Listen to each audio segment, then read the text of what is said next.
है उन राज्यों के प्रदेश अध्यक्ष जी और महामंत्री संगठन अपना प्रतिवेदन प्रस्तुत करते हैं, तैयारी के बारे में जानकारी होती है और सुझाव भी आते हैं। ये तो राष्ट्रीय नीति है कि वो कॉन्स्टिट्यूशन के दायरे में संविधान के तहत भारत के झंडे के नीचे यदि बात करना चाहें तो ये तो राष्ट्रीय स्तर में भारतीय जनता पार्टी की रणनीति है। सर, ये इसमें ज्ञान वापसी पर लगातार चर्चा हो रही है, क्या कैसे देख रहे हैं इस मुद्दे को?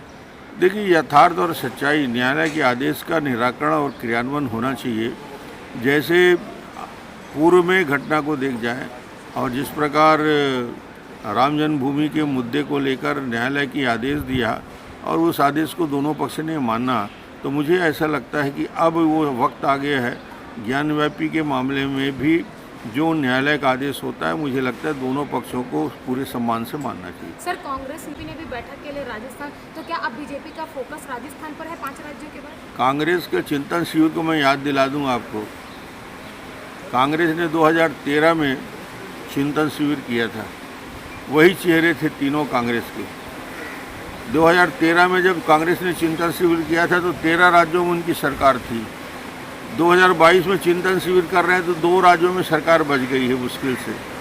और चिंता का विषय है कि वही 3 नेता आज भी कांग्रेस के अंदर पूरी तरीके से केंद्रीकृत हैं, बंद मुट्ठी उन्हीं की है, उन्हीं का नेतृत्व चलता है। किसी राजनीतिक दल में 24 साल से एक राष्ट्रीय अध्यक्ष का लगातार मनोनयन होना, ये दिखाता है कि पार्टी के अंदर कितनी लोगों की भागीदारी। बैठक है और पदाधिकारियों की बैठक में मुख्य रूप से राष्ट्रीय अध्यक्ष जी नड्डा जी उपस्थित रहेंगे और उनका मार्गदर्शन रहेगा, और राष्ट्रीय महामंत्री संतोष जी।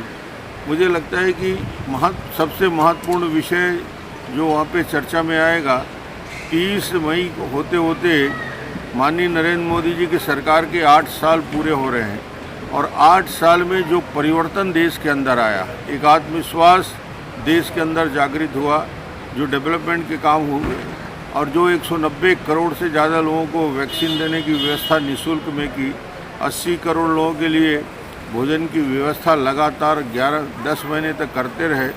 इसके साथ ही साथ गांव, गरीब और किसान के लिए जो कार्य योजना बना के काम किया, इसको जन जन तक पहुंचाने का कार्य योजना होगा। और दूसरा, छत्तीसगढ़ में जो संगठन की गतिविधि चल रही है, जो अभी हमारे यहाँ पूरे प्रदेश व्यापी हम शक्ति केंद्र विस्तारक योजना का काम कर रहे हैं, उसके बारे में भी एक जानकारी दी जाएगी, और आगामी कार्यक्रम के बारे में भी चर्चा छत्तीसगढ़ के अंदर हमारी जो कार्य योजना है उस पर भी विचार। राज्यों में संविधान के दायरे में रहकर किया जाएगा, लेकिन जब घोषणा पत्र जारी किया था कांग्रेस के, तब ये बात आई थी कि जो समाज सेवी संगठन है उनके जरिए भी बातचीत। कांग्रेस की भूमिका और स्टैंड हमेशा बदलता रहता है। जब चाहे जो बयानबाजी कर दें और उसके बाद उस बयान को फिर दूसरे बयान में बदल दिया जाता है।